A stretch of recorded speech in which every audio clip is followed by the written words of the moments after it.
And now, what's our next map? The A-team get another map choice. Ooh. Keeps getting given to them. They're taking us back to Volskaya. They're keeping it on familiar ground. Yeah, that's exactly the map they've been choosing every single series up to this point. I'm not sure if they won Volskaya in the first set, but they definitely did in the second. On it. So that is amazing. All right, let's do this. Are we going to see another St. Ukov Alexstrasza here, just dominating those team fights all across the board? To be honest, though, his exotic Stukov, not Stukov, but Decker Kane build with the Lornada, which we don't really see every day, just continue to rock. Oh, Kendrick. Go for it. Both series, Series 1 and Series 2, Volskaya was the very last map that was played. And the A-team won both times. It was their closer. Ooh. They're 2-0 up. They could have 3-0 on Volskaya today and have it be their closer every single time, or KT are about to be the combo breaker. Can they make it 3-2, 3-1, 3-0? I mean, that would be incredible. And once again, it would literally just... you can't go higher than that, though. It's just like, oh, we somehow won this best of 5, 2-0. How did we do this? I don't understand. Well, maybe we just got to buy in the final game. It's all good. Maybe tomorrow they're going to slow things down a little bit and go back to 3-1, 3-2. Yeah. That makes Perfect sense. triangle. Makes sense. All right. I give it. All right. Phoenix, first pick for KT. Taking that away. With Diablo already gone, we're already losing a fair amount of the slows. All right. Let's see what we can do here. Sergeant Hammer. Looks like the A-team does not want to deal with that anymore. Genji also certainly a very common and a very good ban for sure. Now, which heroes are left to be picked here? Thrall and Malfurion. Looks like Bruiser is back on that Thrall. We saw him play that in the past to great success. And also, St. Ukov, man. Third support he's busting out tonight. Moving on from Alexstrasza to Decker Kane to Malfurion right now. He has already played like a game or two of Malfurion, but it should be fine. It should be see the Kane coming out.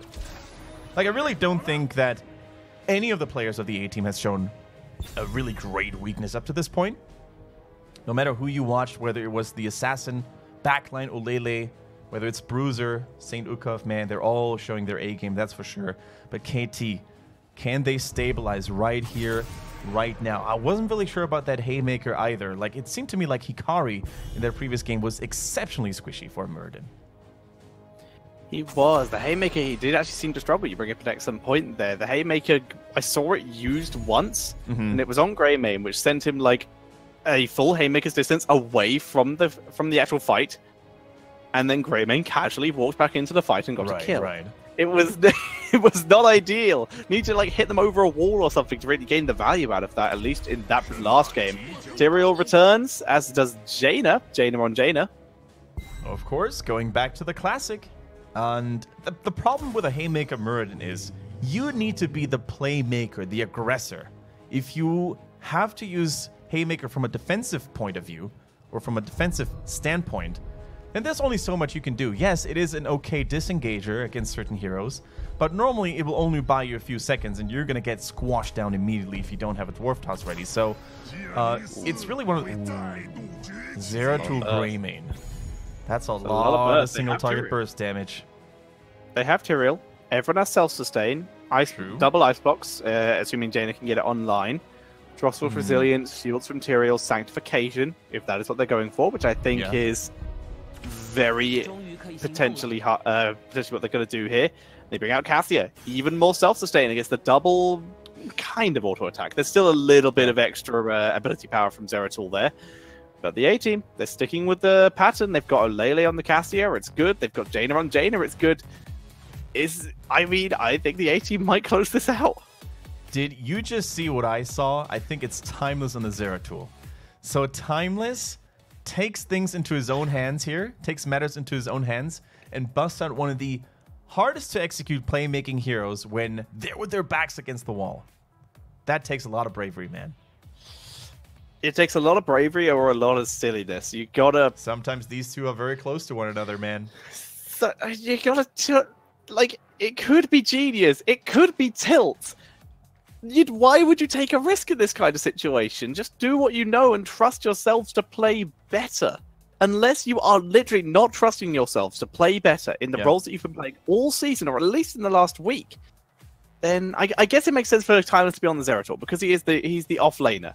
So I'm going to retract what I said, because I've talked myself into it. If he's the off laner, this is the hero the style of hero he's been playing for the last week or so. So I take back what I said. I think it's fine. But the thing is, Timeless hasn't played a single Zeratul game that we say, you know, that was awesome. That was the best Timeless Zeratul I've ever seen. He hasn't done that once in the entire regular season. So can he pull it off? We're going to find out here, ladies and gentlemen, as we introduce the teams once more, potentially once more for you guys, with KT Hope playing on the Phoenix, Timeless on the Zeratul, TWT on that Decker Kane, Hikari on the Murden, and Hape is playing the Greymane. And on the right-hand side, it is the A-team, with Jaina on Jaina, Olele on the Cassia, Bruiser on Thrall, Saint Okov playing the Malfurion, and Kaitu is on the Tyrael. All right, it is match point for the A-team here. Can they pull it off yet again? Can they do it one more time? Now, as much as we said kind of not so positive things about KT's roster here in the draft, I still think it's damn lethal. If A-team just drops the guard for 1 second, you can lose your lives to a Greymane Zeratul Assault, even a Cassia, because there's still plenty of ability damage left available for them. And by the same token, we only see a single frontliner with Tyrael. Thrall can help out a little bit in that regard, but Tyrael, man, he's going to have to be on top of his game, needs to bring all that kite and all that peel for the backline when there is so many hypermobile heroes jumping onto them. Timeless. Really, Tyrael's got to bring all that kite by Timeless. Oh, not by Timeless. That was very close. Holy moly. Very nice. Could that be the omen? Could that be an example of how the game is going to go until the end? Timeless making plays and barely escaping. Looking good. Contradicting everything we said. To see. I mean, making plays implies he did something. He did a little bit of damage and nearly died. I would argue that that is not so much making plays as getting outplayed and managing to crisis control it.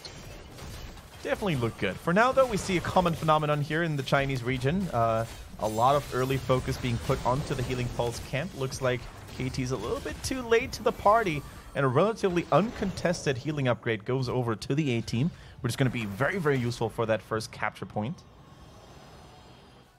Hape, in the meantime, wasn't really, you know, idle. He took his own mercenary camp, took the turret. Now, it wouldn't surprise me if the A-team followed suit here very shortly.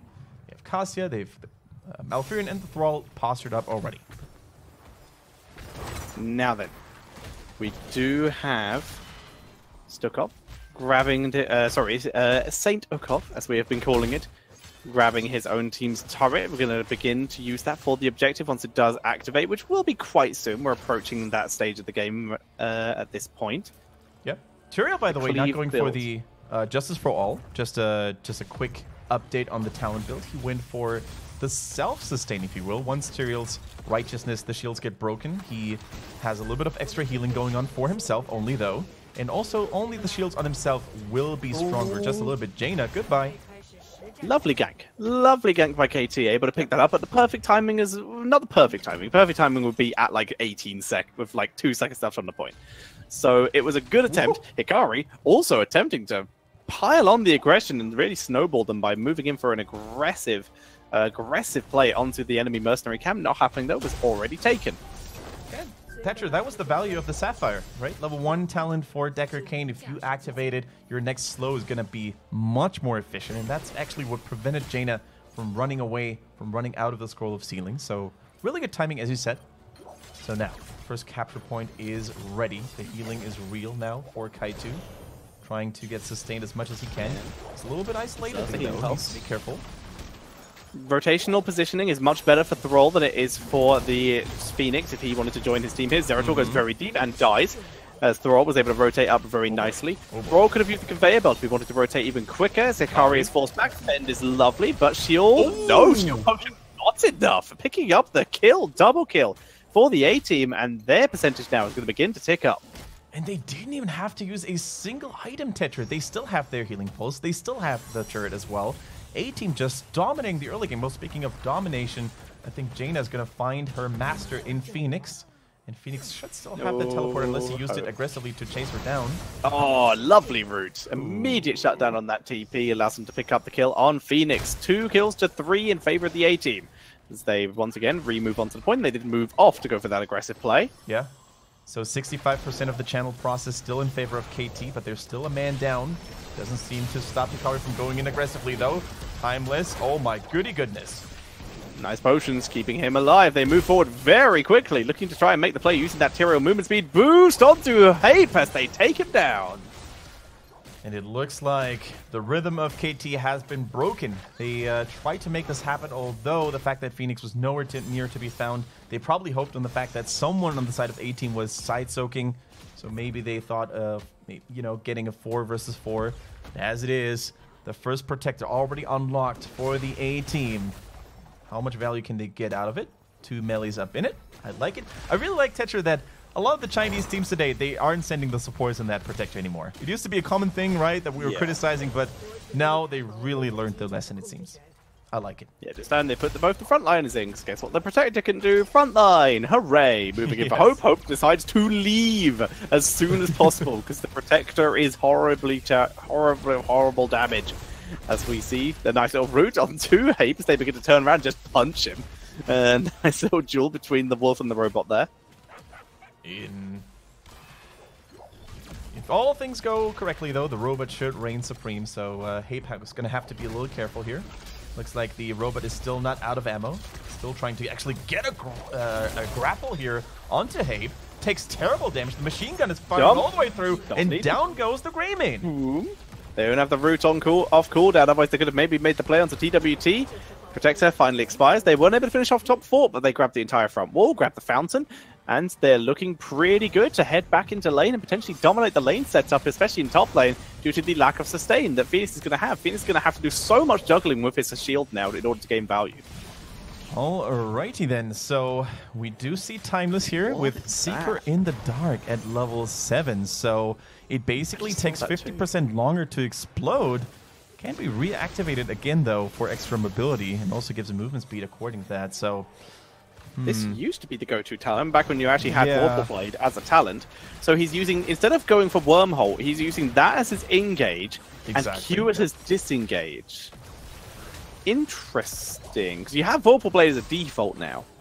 So it's a weird build, but it might work in terms of damage output. It certainly is a less expected form of engage. And Tetra, look at that. Kaito, man. Tyrael is holding on to his level 10. He's not showing us what he's going to go for just yet. Are they going to go full aggression mode with a Judgment, or are they going to pop the Sanctification in the nick of time? I think they're definitely going to Sanct, though. I was about to say, is Judgment worth? You Judgment deck it? Actually a target. And then, what do you follow up with? Jaina Q, I guess? You got full Q build. Cassia Fend. It'd be weird. Oh my god, Bruiser got chunked by Hape there. Oh man, that could have actually escalated real hard if Bruiser had taken any more damage from either of the heroes of KT. Greymane fully went ham on that, fully committed. Okay, I thought it through, and I will be very upset if they pick anything except Sank. I mean, if they pick Judgment and just start getting kills all over the shop, then cool, good for them. But Sank's it works for their comp right now. Everything's built around that sustain area. Yeah, Hikari actually didn't show himself, so they still know that Murden is in that bush, waiting to maybe lock onto someone. Doesn't have the bravery, though, to go for St. Uka. We see the wraparound. Hikari using that stealth position. Hape rotates around as well. VP, my man's telling me no, but my body's telling me justice is currently delayed because it's nap time. Hape immediately sends out a salvo, picks up the kill onto Thor. It's a great wraparound here. They're double healing pulse. Yeah, not great value overlaying those. But Judgment onto the Muradin, and down he goes. Are you kidding me right now? So instead of Sanctification and the peel and protection it provides, they're fully relying on Malfurion's Tranquility, the healing pulses maybe, and they used the Judgment here as a chase tool on the Muradin. Out of all the targets, he didn't have anything left, no Dwarf Toss, no Avatar. That was all he wrote there basically, and can they do it, man? Can they do it with this very aggressive playstyle? They're going to try. I mean, there's a lot of targets, there's no cleanse. They have a fair amount of follow-up damage. Yeah.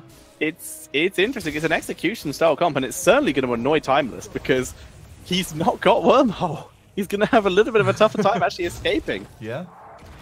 So I think almost every target in the backline from the A team will have some sort of self-protection, right? We're going to have double Ice Block eventually with Malfurion and Jaina. We're going to have Kasi, who's already very self-sustainable with that physical armor and the Ring of the Leech. We're going to have Thrall, who's the king of self-sustain at this point.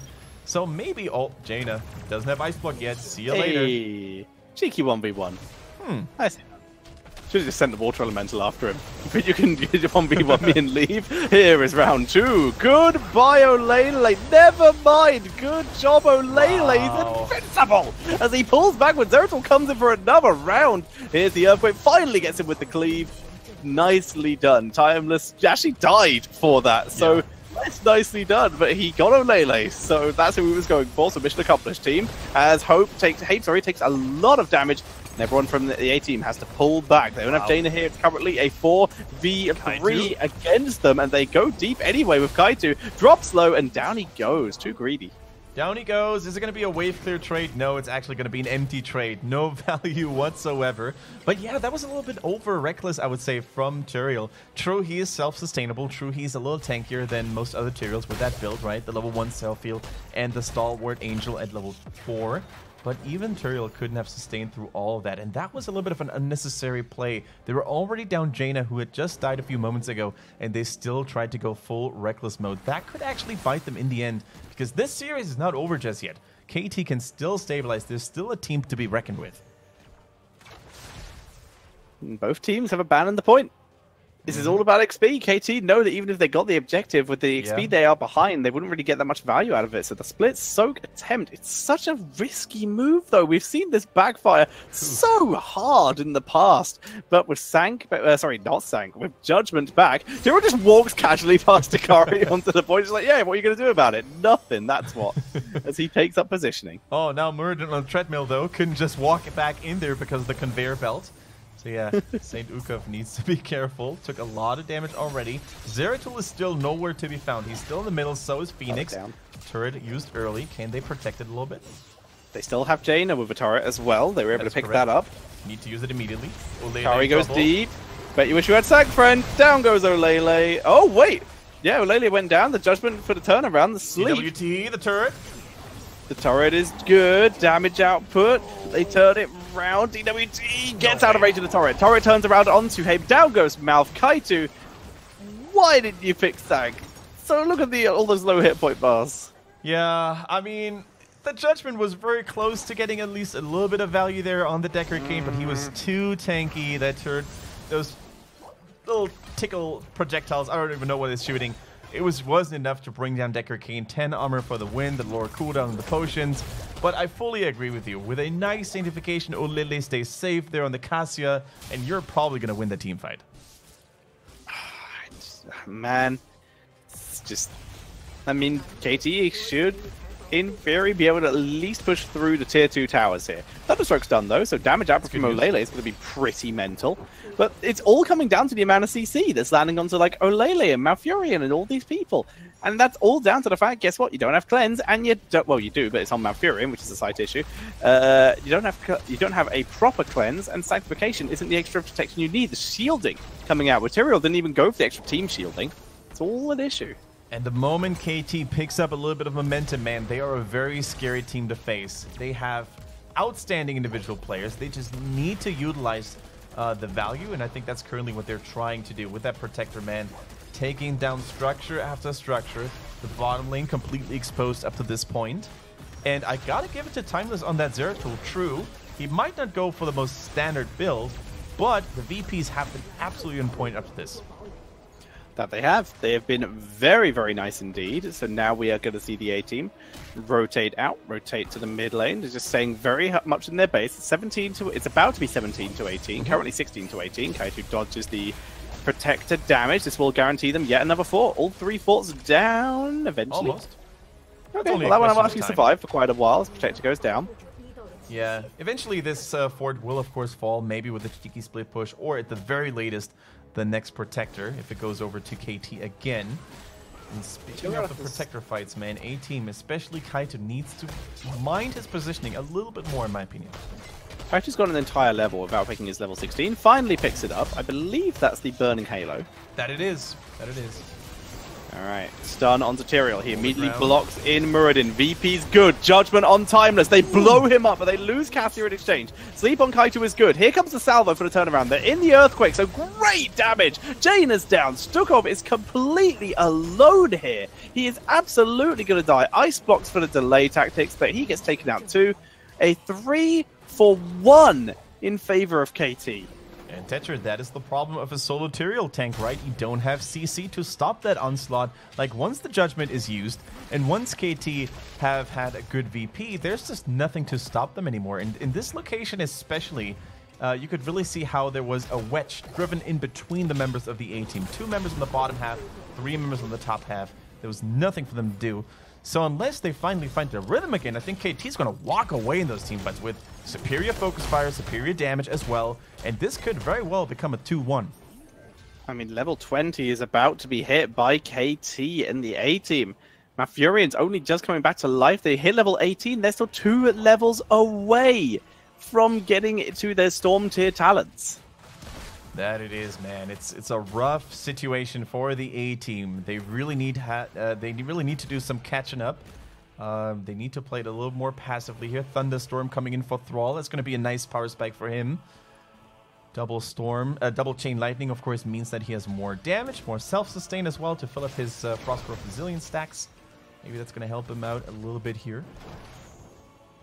But Zeratul, he's hit his power spike. It's so much more difficult to actually kill him now, which is a nightmare. Silencing Stay a While and Listen or Respect Your Elders from the Decade Cave makes, of course, him even more deadly. He's already been hitting multi-man sleeps every single time. And full resets for the Greymane. He wants all those kills. Yes. Hungry Greymane is definitely confirmed here. That could be very dangerous, especially for heroes like Cassia, Jaina. If they don't use their defensive cooldowns early enough, like the Ring of the Leech, you know, you need to hit that blind, like the Ice Block on Jaina. Greymane is going to have a heyday in your backline. And look at Timeless, man, always trying to get those cheeky plays in. Here comes the flank, and Timeless trapped them in a VP. Looking